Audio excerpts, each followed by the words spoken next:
I feel like the title of this episode is a burn, man. Like, man, you better clean up before you got daring done. It was funny in my head. Shut up.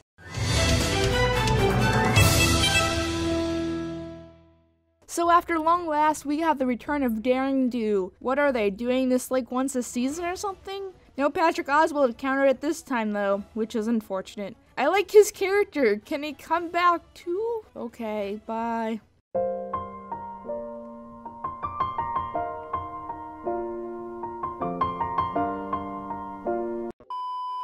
The episode begins kind of like the Settle Row Review kind of did, not gonna lie. I mean, like, really. It's a newspaper that Pinky happens to be reading, and man, even the horses can't get away from the political jokes. Allowed any information that turned out to be so false and fake out. I think it's a disgrace. Ayo! In the midst of this, we find out, much to Rainbow's display, that Daring Do is retiring from saving the world, or whatever she does. Well, I'd have never picked noodles as the official food of Winneapolis either, but here we are. No, Pinky! I can't believe that the greatest author and secret pony adventurer of all time, A.K. Yearling, is retiring! Well, I guess that would finally give Celeste and Luna a reason to get off their asses and go do the work that Daring was doing. But this is probably going to be fixed by the end of the episode, so okay. See, the setup is confusing, but I've talked about that in the past, so I'm not going to talk about it again. You should go watch this old video if you want to hear me talk about it. Whatever, continue. So after Rush at Daring Do's house, we see that the issue isn't really that she's getting tired of saving the world, it's just the ponies now hate her for reasons we don't understand yet. My last quest took me to a village in southern Equestria, where I started seeing these. Wake of Destruction, : Local rogue Daring Do involved in frightful fiasco. Daring Do leads Bull into China Shop during high-speed chase. That's enough!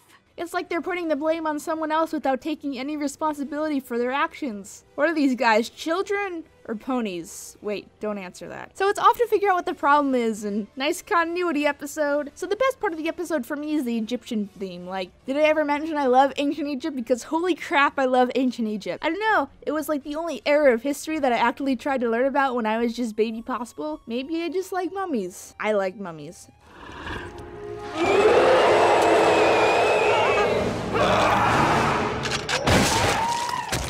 So anyway, that's the whole aesthetic of the town. Walk like an Egyptian. Don't look at me like that, you knew that one was coming. So Rainbow Dash, Pinky, and Daring Do are now in disguise. Why these disguises work is beyond me, but then again, if ponies can't figure out that A.K. Yearling was a real-life adventurer, then I don't know how I can help. Ponies are just stupid, I guess. Everyone seems to complain that the main issue is Daring Do just breaking shit that causes more trouble than she's worth, complaining about all sorts of problems that she's caused, and because the ponies don't really see the good Daring is doing, see what I did there? It comes across like she's on drugs or something. Talk about crazy adventures and like stealing and breaking things. Man, that got dark.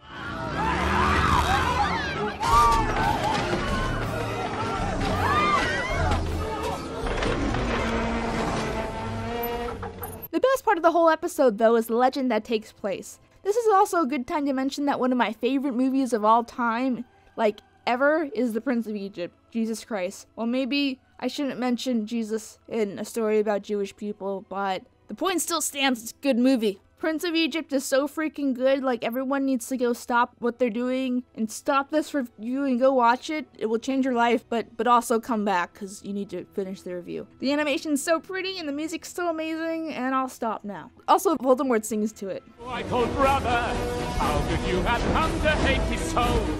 The reason I bring this all up is I'm pretty sure the hieroglyphic art references the movie pretty directly. And now you get to learn all the KP facts in this video, so take it into consideration. We do get this awesome legend about the most Egyptian of all the ponies, Sombronella, who, with the power of kindness and hope, is able to stop an evil sphinx and save a not alicorn king from turning into a mummy himself. Can I just take a second to gush about how much I love this segment? It's different, it adds a new twist and lore, my favorite things, well, one of my favorite things. After that, we're treated to the villain revealing himself and then kidnapping Rainbow Dash. Seriously, she's an element of harmony and she can't fight her way out of a bunch of earth ponies? Weak! That wasn't racist, right? With the power of friendship and a little bit more, this happens. Rainbow Dash is our friend.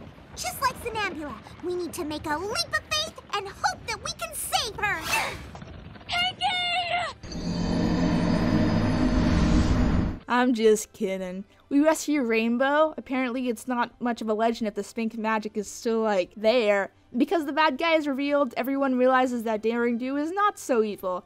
And then she decides to continue with her horse book club and all is well. Anyway, I know I give Julian crap sometimes, but she shines the best when she's exploring the lore of the series. I know the comics already talked about this character, but let me give someone a fucking compliment. And I do think that's what people are going to take away from this episode. Already you can see that being the case, as the majority of fan art is from the Sambonella and the legend in general. This can be attributed to the canon Sphinx or general Egyptian feel, as well as how cool the legend is. I mean, it was a pretty dope legend. The rest of the story is good and fun, light adventure, but it's pretty predictable. I mean, sorry these guys don't have a bookstore where they can all read how amazing Daring Do is. Maybe they should request a little B&N down there, I'm just saying. But once everything is cleared up, it's easy to see where the plot's going. Sinks are canon now, guys. Let's have a party in the comments. If you like this episode, let me know, and like and comment and subscribe, please. Yeah! That's all, folks, except it's not time for the ending gag. No pony would go to save the prince. No pony, but Shenambula.